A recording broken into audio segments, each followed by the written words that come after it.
ये कहानी एक सच्ची घटना पर आधारित है। रमेश और अनुराग बहुत ही अच्छे दोस्त हैं। दोनों एक ही कंपनी में एक साथ काम करते हैं। रमेश का घर शहर में ही है और अनुराग एक छोटे से गांव का रहने वाला है। जब कभी ऑफिस की छुट्टी होती है तो वह अपने गांव चला जाता है, जहां उसके बूढ़े माँ बाप और एक बड़ा भाई रहता है जो कि खेती करता है। अभी हाल ही में अनुराग के भाई की शादी तय हो गई, तो वह रमेश को इसके बारे में बताता है और कहता है कि उसे उसके साथ गांव चलना ही होगा भाई की शादी में। रमेश के ऑफिस में ज़्यादा काम होने के कारण वह उसे मना कर देता है, पर अनुराग नहीं मानता। तो रमेश अनुराग से कहता है कि ठीक है, तुम चले जाओ, मैं 2 दिन पहले आ जाऊंगा, तुम अपने गांव का पता दे दो। अनुराग गांव का पता देकर चला जाता है। कुछ दिन बाद रमेश भी गांव के लिए निकलता है। वो बस स्टॉप पर पहुंचकर गांव के लिए बस में बैठ जाता है, लेकिन रास्ते में बस खराब हो जाती है, जिसके कारण गांव पहुंचते पहुंचते बहुत रात हो जाती है। इधर अनुराग भी उसको बार बार कॉल करता है, पर कॉल ही नहीं लग रहा था। उसके दोस्त भी बस स्टॉप पर उसका बहुत इंतजार करते हैं और फिर घर चले जाते हैं, ये सोचकर कि शायद उसे कोई जरूरी काम आ गया होगा, इसीलिए नहीं आ पाया। रमेश बहुत रात में पहुंचता है और उसे गांव का रास्ता भी नहीं पता है, तो वह बस स्टॉप पर ही चाय वाले से पूछता है कि यहाँ से गांव कितनी दूर है।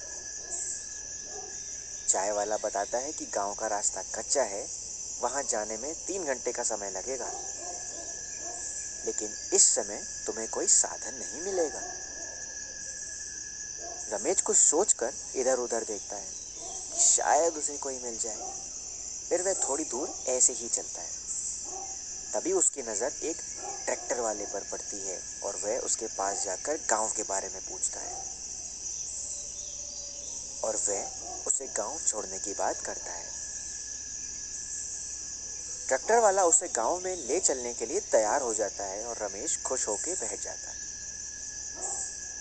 ट्रैक्टर कच्चे रास्ते की तरफ बढ़ चलता है। रमेश ट्रैक्टर वाले से अच्छे से बात कर रहा है और वो भी रमेश से अच्छे से बात ही कर रहा था। तभी वह देखता है कि ट्रैक्टर की कोई लाइट नहीं जल रही। चारों तरफ बस अंधेरा ही अंधेरा और हवा की तेज सरसराती हुई आवाज उसे छू के निकलती है। रमेश को डर सा लगता है।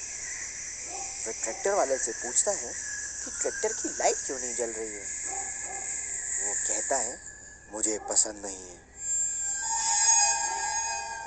रमेश को यह सुनकर बड़ा अजीब लगता है। रमेश उसकी तरफ देख रहा है और वो रमेश की तरफ देखकर बड़ी बड़ी आंखें निकालकर हंसने लगता है।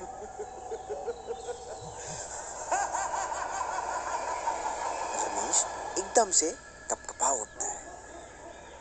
तभी उसकी नजर ट्रैक्टर चलाने वाले के हाथों पर जाती है। उसके हाथ थे ही नहीं, ट्रैक्टर ऐसे ही चल रहा था। रमेश डर की वजह से चिल्लाता है। तभी ट्रैक्टर रुक जाता है और वह आदमी गायब हो जाता है। रमेश को एक पल के लिए चैन आता है और वह जल्द ही संभल कर ट्रैक्टर से उतरता है और तेजी से भागने लगता है।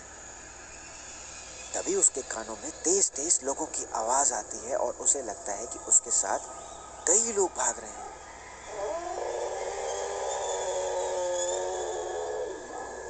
वह घबराकर तेजी से भागता है और भागते भागते एक झोपड़ी के पास आके गिर जाता है, जिसमें वह एक बूढ़ी औरत को किसी से बात करते देखता है। तो वह उसी की तरफ उठ के बढ़ता है, शायद कोई मदद मिल जाए।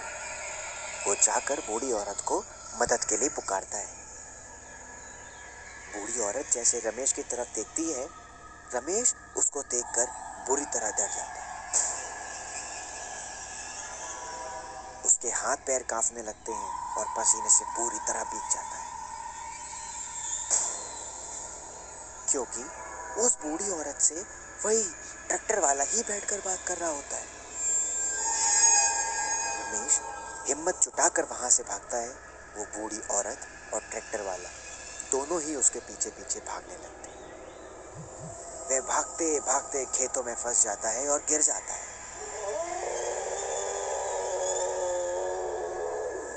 वो देखता है कि सामने से ट्रैक्टर वाला और वो बूढ़ी औरत ट्रैक्टर पर बैठ के उसकी तरफ ही आ रहे हैं।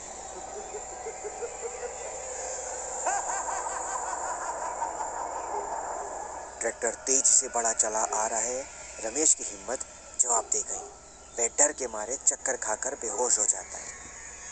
जब उसे होश आता है तो वह गांव के लोगों को अपने आसपास खड़ा पाता है, पर तब तक सुबह हो गई थी और खुद को खेत में पड़ा हुआ पाता है।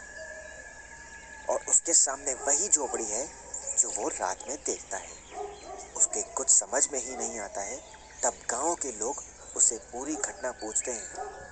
रमेश उन लोगों को जो कुछ उसके साथ हुआ बताता है। गांव के लोग कहते हैं कि तुम्हारे ऊपर ईश्वर की कृपा थी तो तुम बच गए, वरना यहाँ से कोई जिंदा नहीं बचा।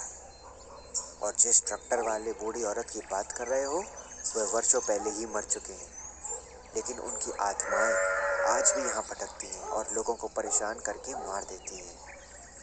अब रमेश बिना अपने दोस्त के गांव जाए हुए वापस शहर लौट जाता है। यह सोचकर